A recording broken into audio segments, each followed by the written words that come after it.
My name's Roger McKenzie. Welcome to Red Star Talks. Really delighted to have with me the brilliant Vijay Prashad. I'll do a proper introduction of Vijay in a moment, but can I first ask everybody to, wherever you're reading this and looking at this, can I ask you to press the like button, do all that sort of stuff, because we need as many people as possible to be accessing these sorts of conversations. Before I get into introducing Vijay, I also want to say as well that we're recording this when news of the passing of Jimmy Cliff has just come through. And obviously Jimmy Cliff is the soundtrack of my youth. Harder They Come, Many Rivers to Cross, Rebel in Me, all of these sorts of songs. But really, it's more than just the songs, as important as they were. It's also the confidence that he gave us as people of Jamaican descent growing up in racist Britain, and the way that it really encouraged us to stand up for ourselves and to raise our heads and straighten our backs and frankly not take any shit off anybody. And so I mourn his passing with millions of others across the globe, and condolences for his family, but he will certainly enrich the ancestors. Can I welcome our guest, Vijay Prashad? Vijay is Indian-born author, journalist, activist, executive director of the Transcontinental Institute for Social Research, editor of Leftward books, chief correspondent for Globetrotter, wrote something like 40 books or something. But I have to say, of those books, there's two which sit in front of me as two of my favorite books. Red Star, Over the Third World, and The Darker Nations, for me, are two of my favorite books that I kind of go back to all the time. Vijay, I know you're busy, mate, so thank you so much for coming on today. Listen, thanks for having me, Roger. I mean, I didn't know that Jimmy Cliff had moved on. I so much endorse what you say, and I'm not Jamaican, because in that soundtrack, I grew up in Calcutta, in India, in a different era. In the 1970s, there was only the government radio station, Akashwani. And once a week on Sunday, there was a show called Musical Bandbox, where the host used to play whatever they liked in music. And, we'd get a little ABBA here and there. And he used to like Jimmy Cliff because he used to play You Can Get It If You Really Want. And the funny thing is that the song is so, shall we say, suggestive. Yeah. And I don't think most of us understood exactly what he was saying. What was it in the song? You can get it if you really want. So, you thought, well, it's anything. It's ambition, optimism. Later watching The Harder They Come, what a great soundtrack and what a terrific film. I wish there were more films like that coming out of the Caribbean, good Caribbean films. Yeah, we kind of need that same kind of inspiration at the moment coming from the Caribbean. Maybe we'll chat about it a little bit later on, with the Caribbean being under attack as well from the US military. And maybe it needs that kind of, I suppose, fortification of people in the Caribbean to lift them, and so that they send a clear message to the US as well that just says, we are sick of you doing this to us every time we try and exert a little bit of independence and try and have some control over our own resources. And it just seems to me, I'm writing a piece at the moment, Vijay, about the way that the Monroe Doctrine, where that came from, why it's still in force, but also the way that some of these Caribbean nations are collaborating with the US, Trinidad and Tobago, for example, and the dangers that poses, not just for Venezuela, I think, which is kind of the kind of being posed as the main kind of target, but for the rest of the Caribbean, putting them under manners, as we say, in terms of, you will do what we tell you to do when we tell you to do it. And so I think it's a real underestimation of the power of music, I think, when people don't understand that this was one of the things that was kind of instrumental to defeating enslavement and instrumental to defeating colonialism. And I think will be instrumental to defeating racism as we go forward as well, and that new kind of imperialism that we're seeing. I mean, one of the things, Vijay, that I mean, so this program today, I mean, we do these about kind of general themes, really. And the theme of today's program is to look at the potential for a progressive media, so a left media. And so I suppose a starting point to that will be really thinking about how you started as a journalist. So how did you become a journalist? Look, I'm so taken with what you said about the West Indies, and I really hope we get to talk about this later because it also has a cricket connection, and I really hope we get to talk about We it. need to talk about cricket, that's for sure. Yeah. One of the things, Roger, like if you think about it, lives or careers are never made completely intentionally. You're not a kid, 15 years old, and you say, hey, I want to do this, for the rest of my life. It's very difficult to have that kind of intentionality. If you did what you wanted to do when you were young, imagine the crazy careers we'd have. Roger McKenzie, pirate. Yeah, I don't know. Oh, you guessed I wanted to be a pirate. Yeah, it's crazy if we imagine that we have this vision, especially something like, let's say, journalist or I mean, who says I want to write for the Morning Star? Unless you grow up in a left-wing household and it sits there and there is no intentionality. But on the other hand, I know that from a very early age, I was very interested in stories and reading stories, collecting stories, listening to people tell their stories. I was very keen on tramping around my neighborhood, listening to older people tell me things. I found that fascinating, the lives people lead.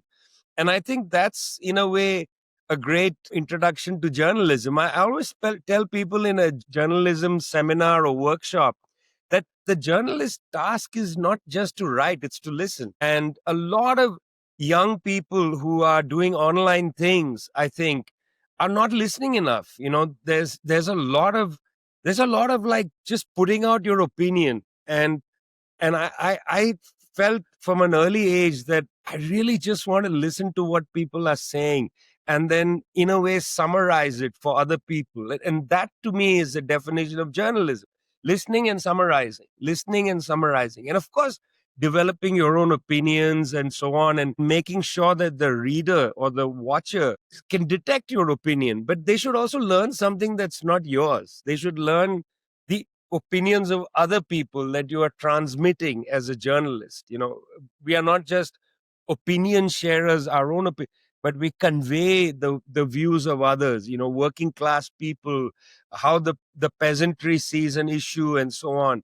And so that is really what began to interest me in my piece. I got very interested in being a kind of conveyor belt, carrying forward other people's ideas, and particularly of the working class and the peasantry, listening to people in the cities, in slums, and so on, with my notebook. And I did my dissertation on one of the most oppressed communities in northern India, who were also municipal sweepers, many of them, and had to, clear the dirt of our landscape. And I spent years tracking their histories and talking to them and listening. And I think that, to me, is really where it comes. It didn't come through high politics, as it were. From my parents, I got a taste of high politics. They knew people and so on. But that didn't really interest me, because the world of high politics, as you know, can be also quite dull. Yeah. Negotiations, the sort of, I mean, the way in which people in the world of high politics are constantly personalizing things, that has a dullness to it for me. Others might find it, tasty, the gossip part of high politics. I'm less interested in that. I'm more interested in processes and how the people see things. I mean, you're kind of known for obviously your political writing, but also what perhaps less people in Britain might know about is your writing on cricket. Told you we'd get back to cricket. So I'm a big cricket fan as well, and kind of mourning the loss of the great West Indian teams of the past. Over my shoulder, just there, is the first of 3 in a row pictures of some of the great West Indian cricket teams, ranging from on this side with the side with Sobers and Lance Gibbs and Wes Hall and Rowan Canai, all of those in, going right across to the legend Viv Richards and Clive Lloyd, Desi Haynes, Gordon Greenwich, all of those. Yeah, I mean, we've got that with us as well. Why is it important for you still to write about cricket? Yeah, I mean, let's think about this from the sport in politics and in culture. The West Indies just got destroyed by New Zealand. Just destroyed. I mean, there was not one test. They didn't win a test. They drew a couple, I think. They lost 3 tests against New Zealand, which is a good team. But, West Indies, man, why are you losing to everybody? I've often thought, and I've written about this, that particularly in the case of the West Indies, the collapse of a West Indian consciousness has really hurt the cricket team. There were only 2 institutions that came out of the consciousness of a West Indies. One was the University of the West Indies, which is around the various English-speaking Caribbean countries, Jamaica, Trinidad, and so on. It's still an excellent institution, relatively underfunded, as most universities are around the world, under attack and, all of that. But the UWI is still a good West Indian institution. It serves a very important public purpose. The other institution was the cricket team. And it is grossly underfunded. And it's not just about funding. If there is no West Indian imagination alive and vital, there will be no West Indian cricket team that functions the way it should. I mean, if you gave the example of the earlier teams. Firstly, before Lloyd, the teams were basically driven by the ambition of independence. Yeah, they were driven by that ambition. Of course, they had, various estimations of the British Crown. Gary Sobers goes and takes a knighthood. I mean, the lingering whiff of the geography of the West Indies and its culture continues, but nonetheless, it was independence that really brought them together. You had a black captain for the first time. That was a really huge, powerful symbol, the 3 Ws, etc. But with Lloyd, you get black power. I mean, Viv Richards played with the black power armband. That's what motivated that team. The fast bowlers showed up in Australia, and when the Aussies started to hit them hard, Lilly and Thompson started to bowl short, bowl to the body. The West Indian, bowlers said, okay, we're going to do this. We are going to play with a political ambition. We're going to destroy you. You think you can hurt us. You think you can make racist jibes around the pitch at us. We're going to destroy you. They did the same to England. Tony Gregg, a South African-born racist, they said, we're going to destroy this guy. They were committed to a kind of anti-racist black power agenda. That was the Lloyd team. Today, what's the agenda? It's nothing, not even money, unfortunately, which does compel some of the teams. I don't know, the Ashes Test 1, England destroyed in 2 days. I mean, Mitchell Starc was phenomenal on the first day, but then so was Archer, so were the British bowlers. What breaks them? Well, we can discuss this at great length. It's also got to do with the politics of the country, a recklessness of what's called baseball. Just go in there and pretend you're playing in a 20-over game.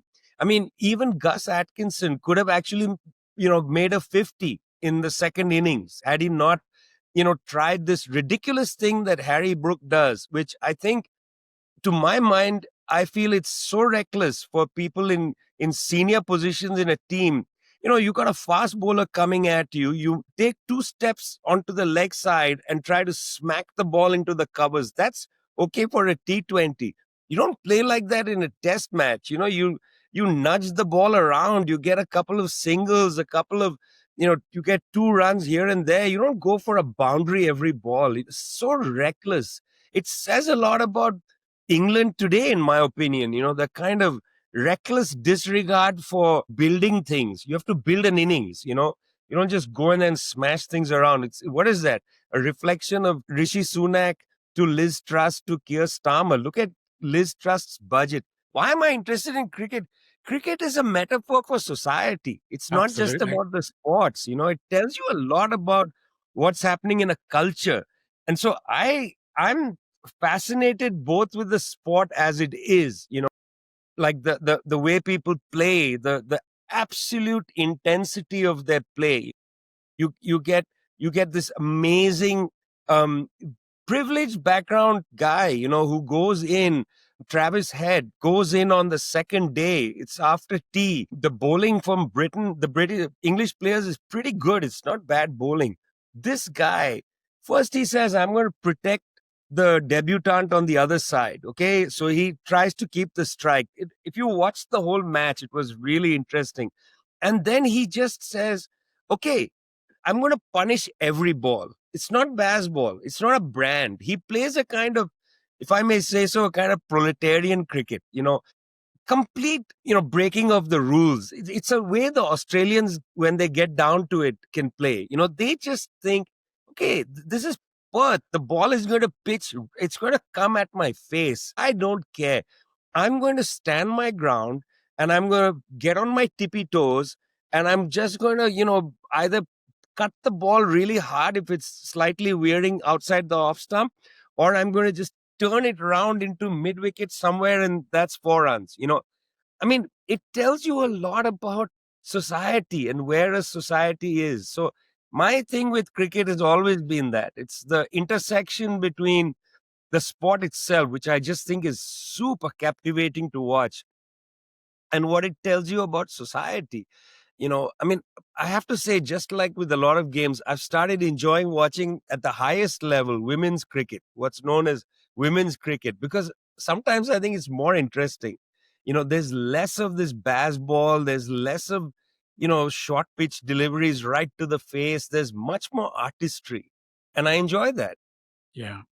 You talked there about breaking the rules. I mean, there's one of the things I guess that I'm really interested in is breaking down this kind of dominance, if we can, of the right-wing corporate media, really, and the way that they kind of dominate the kind of discourse of news, even sports as well. I mean, there's a lot talked about this, but what do you see as, so there's a lot of talk about left-wing media, right-wing corporate media, but what is it? What is the difference between the two?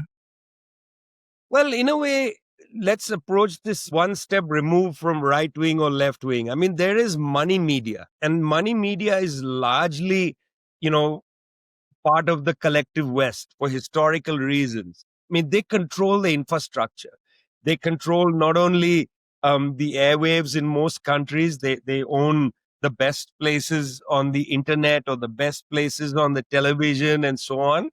But they also own satellites. They own most of the satellite. Elon Musk owns more satellites than the government of China, which is incredible. Is an individual company. They own most of the cables. You and I'm in Santiago in Chile. Our cable off the coast of Santiago near Valparaiso goes north to Los Angeles. It's a private cable. And then somehow, I don't know the exact way, but it crosses the Atlantic, probably from New York to you, and goes to your, where you are, your home. Most of the cables that link you and me are privately owned. They are not owned by, they're not public infrastructure. It's not owned by some United Nations agency, as the McBride report suggested in the 1980s. They're privately owned. They can slow down any channel they want, speed up any channel they want. They own the infrastructure. That's the first thing. I think we should just get that out of the way. They are money media who own the infrastructure, and for historical reasons, they are mostly in the West. That's just the way it is. Chinese media, they don't own the cables. They don't own the infrastructure. They own a lot of the infrastructure within China, where there's a Great Wall of Mandarin and there's the firewall and all that. Within China, you have Chinese digital sovereignty, but China doesn't have cables to link you and me. We have to go through mostly US companies and so on. So that's the first thing. And so when you privilege money infrastructure, the infrastructure owned by, let's call them, we don't have a good word, but let's call them the oligarchs. Yeah, if the oligarchs own the infrastructure, then the ideas of the oligarch are going to have privilege over other ideas. Now, we can call them right wing, you can call them liberal. however, that gap between liberal and right wing, effectively it's the debating space within the oligarchy that becomes the media. That's the debating space. It's between somewhere in the far right range and some sort of right liberalism, some sort of social liberalism or whatever. But it's the talking. It's a oligarchic dinner party. It's them around the table. They're talking to each other. There is nothing available, practically speaking, of the left in money media. Yes, in Britain, you have again another debate about BBC, whether it should, it's the Panorama program. I follow a little bit, always amazed at the fact that BBC takes so much flack and yet it's so bad, and yet it's treated as a major public resource, which it is and should be. I'm in favor of the structure, not of the ideas. The ideas are the oligarchic dinner party. But it's also true that once in a while they'll have somebody of the left coming in to provide comic relief in a sense. Yeah, they put them up there. I've been invited twice on Pierre Morgan's show. I just don't want to go on it. I don't want to be the comic relief. I know that people say it's important. You should go and argue the case. I'm just not interested. I don't think it's effective. I don't think that's the place. It's more what we're doing here that is important. That, young people listen to a podcast, a show like this. They may learn a few things. They may listen a little bit. Doesn't matter. But here we get a chance. You provide a platform. We talk for a bit, whatever. So left and right, it's really more money media where there is this space of between liberalism and the far right. And then there's these little pockets of your show, give the people what they want, other podcasts and so on, little pockets emerging of non-money media. But, we have to end up using their platforms. And that's where it gets dangerous because they start to slow things down. You don't get up there on Google searches. Also, we don't have a huge social psychological department that tries to think of how to attract viewership. More and more we're starting to see more of these sorts of programs coming forward. So this one, obviously, give the people what they want, breakthrough news. And we hear a lot of those kind of more, if you like, of programs coming through. What I don't know enough about, and maybe you can help me on this, some of those sorts of programs that are coming up from the third world, from the global south. And because for me, we can't be really talking about really trying to develop a genuine network of, if you like, non-moneyed media without talking about stuff that isn't just about the United States and isn't just about Britain, but is much, much wider than that as well. Do you see those sorts of developments taking place across the rest of the kind of global south as well? Absolutely. But let me give you some bad news first and then some good news.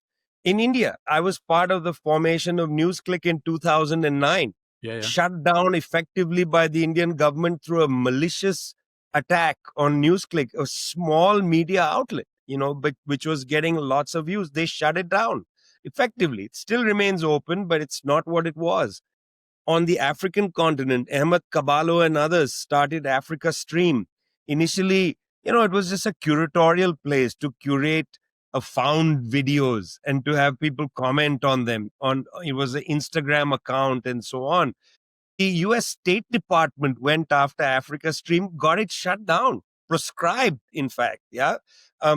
In Latin America, in Chile, where I live, El Ciudadano, which is a regular publication. You see it on the newsstands here.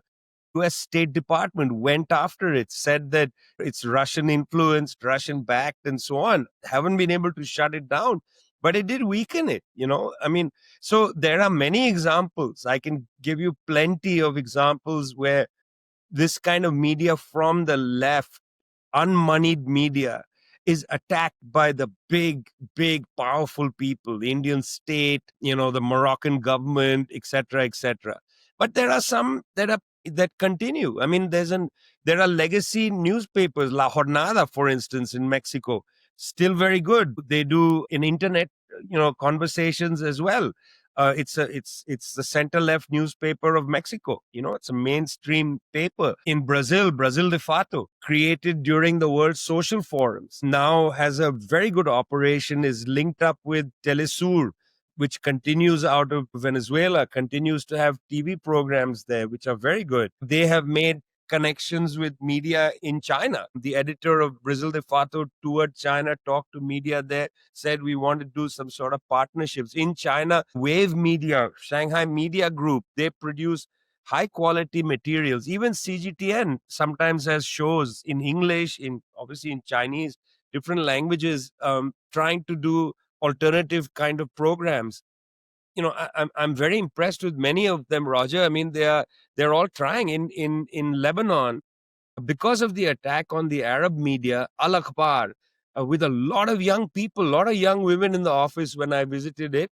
um, Al Akhbar, her newspapers, the name, produces an excellent Arabic language newspaper, also shows, but also has an English language website, which is run by, people like Ahmed Goshen and others, excellent journalists, veteran journalists.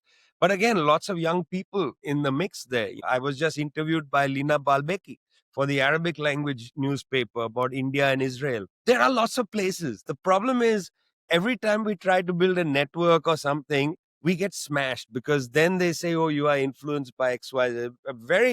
I'm very loath to try to network these groups, because I just don't want to call attention. I don't want to get them shut down. Yeah, well, that's kind of almost answered my next question, really, about the prospects for networking, because it just seems to me you've just named a lot of really good work that seems to be taking place across different parts of the world, and many of those I'd heard of before.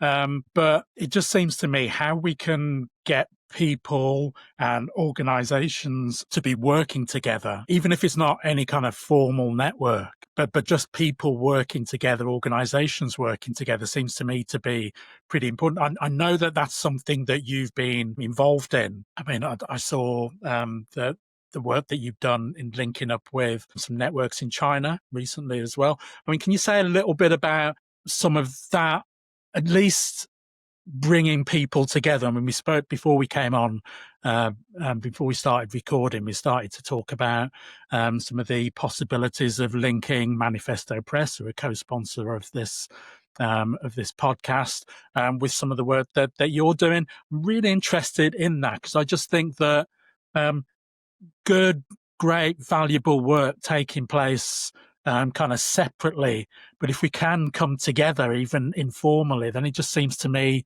that that's more power to us, really. Yeah, I mean, I think some of it, Roger, you'll immediately understand what I'm saying. Some of it is because of just the sheer fractiousness of the left. Yeah. I mean, it's so difficult to bring the left together. I've tried many times to build left media. We're seeing that in Britain right now. I didn't want to, far be it for me to comment on anything in England, when I'm sitting with you. I just would be scared to say anything. Yes, I mean, people just, you bring them together, and then there's this sensibility of, I don't like what you covered there, or I'm not keen, or, you guys have brought in somebody who's a center leftist, or, whatever. I find that tiresome, to be honest. I mean, in 1991, there was a meeting in Windhoek, in Namibia, and they moved a declaration in 1991 for African journalists. Part of the thing was to promote the work of African journalists who are working from the continent. It became actually the foundation for World Press Freedom Day. In fact, it's very little known that a lot of these press day things come out of the African continent. These are not gifts that come from New York or whatever. This came from African journalists who met in Namibia. I've often thought of having the network be like that, not a left network, just a kind of a so-called third world journalist network, journalists who identify with some of these themes, broad themes, promoting the work of journalists in the, former colonized parts of the world, promoting the work of journalists who come from oppressed communities in the north, and so on. I mean, there's a way to build a network. that's not strictly on left lines, call it Bandung network. I mean, what do I care, right? What we call it. It just can't be called left journalists, because you know, the cats will start to scratch each other, and that's not good for unity. Yeah. And also with declining money support for real journalism. I have a Substack, okay? You don't make much money on a Substack. You don't make enough money to fly to, Libya and to cover a story. You just don't. You don't even make enough to cover rent. Forget going anywhere. Yeah. So what happens then is Substacks basically become rewrites of Reuters and opinions. I see a lot of that. Just people just, that's not really what and so you don't get people who want to do the kind of work we are interested in, going out into difficult places, writing about, the great tragedies in the world and so on, or even just calling people up and talking to them. That's what I'm interested in. And that's the network I prefer to build, with the emphasis less on left and more on journalists. I mean, yeah. No, I entirely agree. I mean, one of the things that you did that I found really useful over the last, I don't know, might be 18 months, 2 years or something, was when you brought a load of us, you called it Pan-African thing, you brought a load of us together. And that's been really helpful in terms of just finding out the different things that people are working on. I mean, for me, even that kind of loose kind of coming together is really useful. You can make the contacts where something arises that you think that you can contribute to, then you can get those kind of little bilaterals together and you can start talking to each other. So for me, even those sort of WhatsApp type groups are really handy, just in terms of swapping information real quick, finding out what people are working on, and importantly, putting people who want to look at news in a non-corporate way, bringing us together so that where we can collaborate, we do, but actually giving us some ideas about some of the things that we can be working on. So for me, that's as important as anything that might be kind of structured, kind of organization type thing, which, as you say, has got all sorts of baggage that is just really difficult to deal with sometimes, I think. Yeah, I mean, this kind of world is complicated, because I would like to make a publicly available directory of, Bandung journalists. Yeah. But then what do I do with my journalist friends who are in difficult places? Yeah. And sometimes they will slip me the story and say, look, I'm going to give you these quotes, yeah, that I've got from these people, but I can't write it in my name. I'll get killed. So, can you get this story out there? I've done this a bunch. I did a story once on Papua New Guinea, on a mine, where basically, I talked to a couple of people in the mine by Zoom, but it was a Zoom arranged by a person who was there, but who can't write in their own name. So basically feeds you the story. But I would like to give you these contacts, but I don't want them to leave my head in. Yeah. I don't know how to explain this. If you put them online, these people will be targeted. Yeah, for sure. But if I don't share them, then how do you write the story or have a, whatever? I mean, it's a very complicated issue, because what we're dealing with is anti-systemic people. You see, it's easy to have a website with right to, center right journalist names and give them prizes and awards and celebrate them and so on. It's very difficult to do this with anti-systemic people, because some of them are quote unquote clandestine, because they would get killed. And I'm very sensitive to this issue. Look at the situation of Africa Stream. Not even, what was it doing? It was merely, it was a clearinghouse of information in some ways. Yeah. Ahmed is he's got a terrific eye for what to put on, and they built a huge audience. Why? Because we were all hungry to listen to what's happening. Yeah, I was part of the audience. Yeah. Yeah, so was I. I looked at it regularly. What's happening in Senegal? What's happening here? Some little clip of somebody in Algeria spitting at Macron. That's how I heard about that had happened. Yeah, he's got a great eye for curating information. But they got shut down, man. I mean, how is that even possible? And I have colleagues who say we'll get killed. It's as simple as that. We will get killed. And I find for anti-systemic, they may not even be left people. Yeah, but they are writing against a mine, or they are writing against. See, they get crushed by the bulldozer of power in their locality. Nobody in Washington knows they even exist, but a local landlord will just have them killed.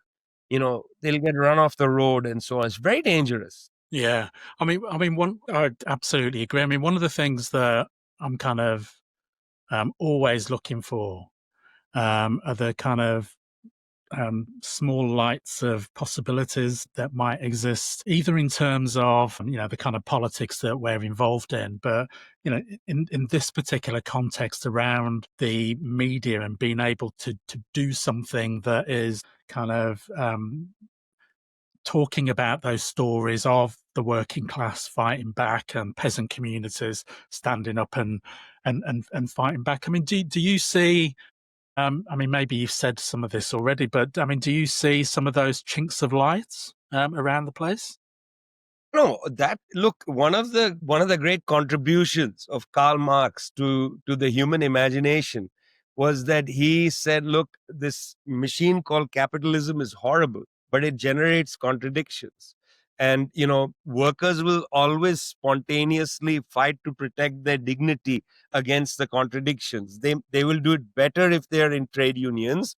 They will do it even better if they're in political parties, but they will always be fighting, whether it's some sort of spontaneous thing, or it's in a trade union, or it's in a political party. They will always be fighting. Belgium is ready to go into a 3-day wave of strikes against the so-called Arizona government, as we speak. That is very, very heartening. And that happens all over the world all the time. Spontaneous acts of courage by workers. Yeah, it happens all the time. In any city you live in, there's always something happening. Sometimes an individual worker has a grievance. Sometimes that grievance becomes generalized and 15 of them are angry. Sometimes the whole factory or the whole Uber worker network shuts down in a strike because they generalize the grievance. Sometimes it can paralyze a government. Yeah, when there's a railway strike or something like that. It happened in Britain, wave of strikes, paralyze the government, nurses, doctors, and so on. So powerful to see that. Yeah, around the global south, it's a constant feature. It's an absolutely constant feature. The problem is right now in the global south, how to convert that into political power. I mean, we have a serious ideological crisis afflicting the left globally. Serious ideological crisis. It's a crisis that derives from, not from ourselves, but from the emergence of the far right. The far right's emergence globally in different forms. They're not all the same and so on. They have different class roots and different obligations and so on, but they are global. And as they emerge, the the weak forces of the left feel compelled to defend, the traditional right, to even make alliances with the traditional right to prevent the far right from coming to power. You see that in the West, where collapsed social democratic forces, the Labour Party in the UK and so on, still attract people because they think, well, it's better than reform. The far right is much worse. And as the traditional right becomes more and more the far right, social democratic parties become a traditional right-wing party. And they say, look, we at least believe in the constitution and so on. This has generated a massive ideological crisis, a political crisis in the left. The left has not been able to respond to this political conjuncture anywhere. They are fighting within themselves. Should we support the traditional right against the far right? Some argue that the traditional right and far right are basically the same thing, just different rhetoric, etc., etc. Build our own program. I was really surprised to see Alvaro Garcia Linera, who was the vice president of Evo Morales in Bolivia. That party ruled Bolivia from 2006 to 2025, got smashed in the election in 2025. Now there's a right-wing guy who's the president of Bolivia. But Alvaro Garcia Linera reflects on Zoran Mamdani's victory in New York in the mayor's election and says Mamdani's election gives us inspiration that the left has to be bold and come forward with a plan for the future. Mamdani's election, he's forgotten their own heritage in Bolivia. 19 plus years of trying to build a socialist project in Bolivia. Why not seek inspiration under your feet? Why are you looking to Mamdani, who's not even come into office, just won an election? Yeah. And Mamdani will have to govern New York as an administrator. This is not a political post. He's going to administer a city in decline. It's going to be about building infrastructure. But even in Latin America, the ideological crisis is so deep that you say, well, 3 cheers for Zoran Mamdani. The whole world is excited. I mean, I also think it's great because I know his parents. Yeah, I mean, his father, Mahmoud Mamdani, is a great scholar. He's got a brand new book out on Idi Amin and Museveni on Uganda. Oh, wow. I'm looking forward to reading it. Yeah, he's a terrific scholar of Africa. Mother has made some of my favorite films, particularly Monsoon Wedding. Love it. So happy for the family. I'm sure he'll be a better mayor than Andrew Cuomo for sure. But the left's ideological crisis is so deep that we look there. We don't look to Senegal, for instance. Okay, they are infighting now. But those were 2 tax inspectors, young fellows, formed a party that is left of center, one office. Yes, struggling to develop an agenda outside the IMF. Similarly, in Sri Lanka, Disanayaka struggling to defend for the JVP some sort of semblance of an agenda outside the IMF. They're not succeeding. But why aren't we looking there to see people walking on their own terrain, try to build a... But the left is in a major ideological crisis, and unable to confront the crisis, we just turn on each other and then celebrate, hey, whatever, your party in Britain. Wow, we're all behind. I mean, why? Why is that part of the coordinates, for the global left? It shouldn't be. Yeah, Shouldn't no, be. I entirely agree. And it's what I wrote about in my last book about African Phoenix is the whole thing about we need to change the gaze, really, and not just think everything revolves around the West or the North, however we want to define it. But the old colonial world, frankly, is that there's a world out there trying to do stuff, and that there's a whole way of being able to learn from these places that kind of is almost completely ignored. For example, the biggest strikes in world history have been in India twice, and people have just ignored that. And we still keep looking to small little disputes that have taken place. Important, not deriding working class people taking strike action, but there's 100 million people. I mean, there's like millions and millions of people taking strike action at the same time in the biggest country, the biggest population country on the planet, and it almost goes completely ignored. And those are the things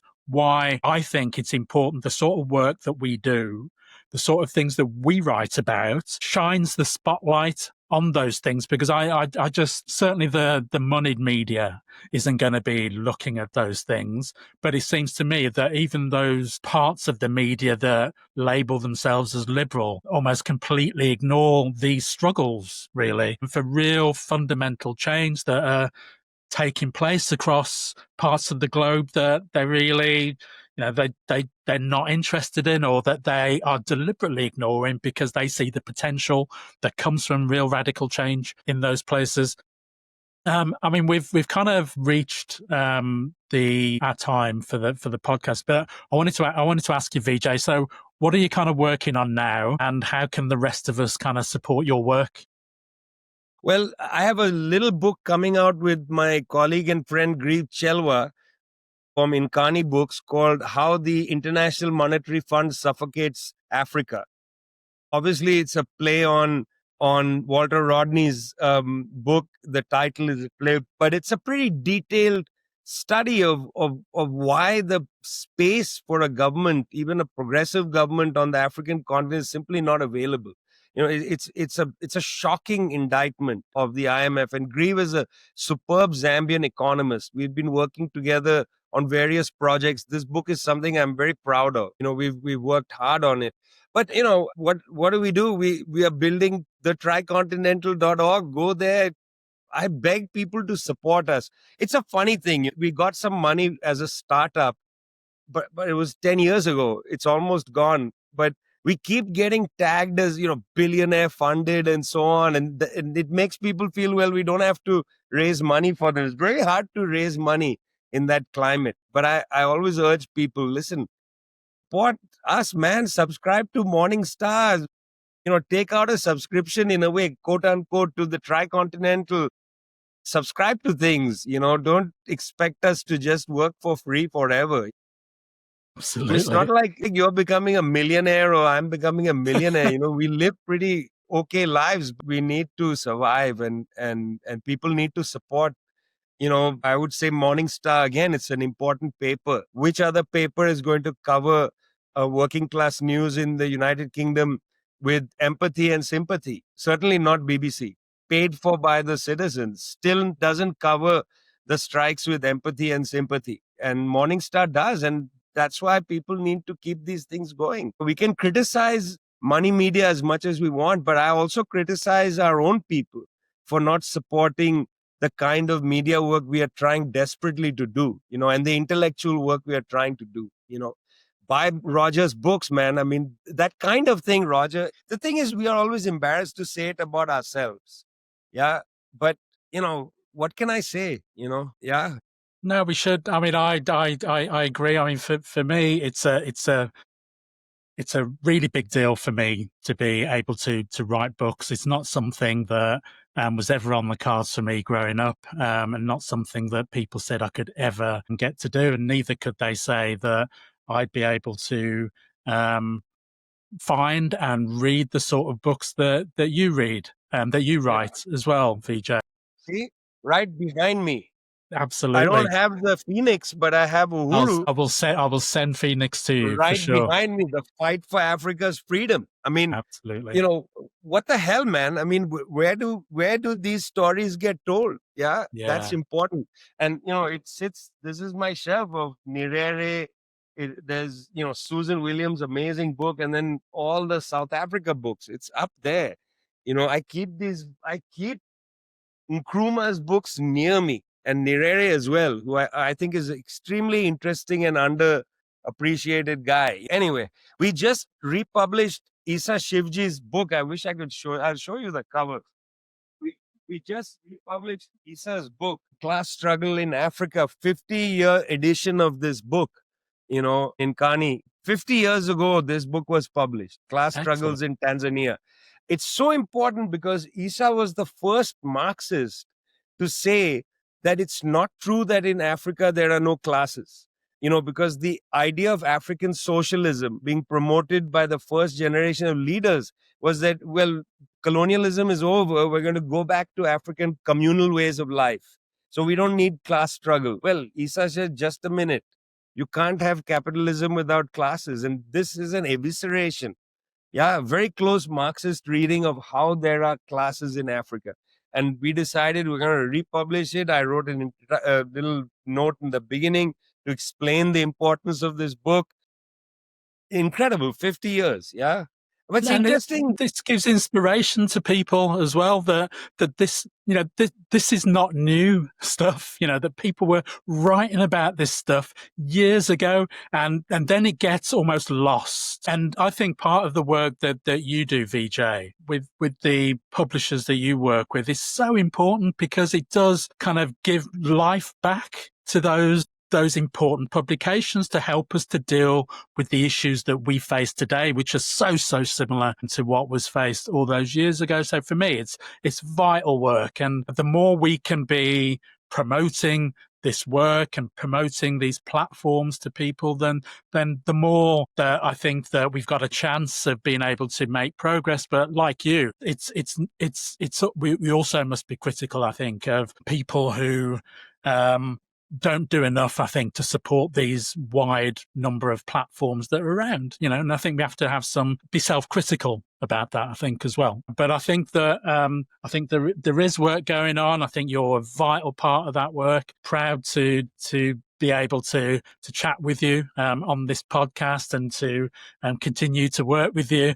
I am not your replacement on Give the People What They Want. You are irreplaceable, comrade. It's a real real kind of big thing for me to be involved in that, I have to say, but also for me to be involved in this. Vijay, can I thank you so much for, because I know you're busy, but hopefully you'll come back on again and we'll have another chat. Can I thank the producers of this podcast? So this is Manifesto Press alongside Red Star Media. Rochelle is the producer of this. Who does great work in getting this off the ground. All the contact details for Vijay are going to be in the show notes, as will be all the contacts for Manifesto Press and the Morning Star, the world's only English language socialist daily newspaper. And people need to support the Morning Star, and also Red Star Media as well, which I set up fairly recently as well to try and help in getting some of this work done as well. Please support this podcast. There'll be information on how you can support the podcast with some much needed funds to pay for this to be done.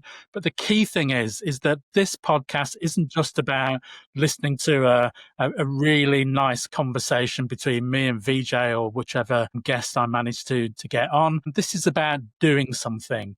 This is always about being a spur for action. One of the first things I was always taught about our politics is that it's not just about the theory, but it's about turning theory into action.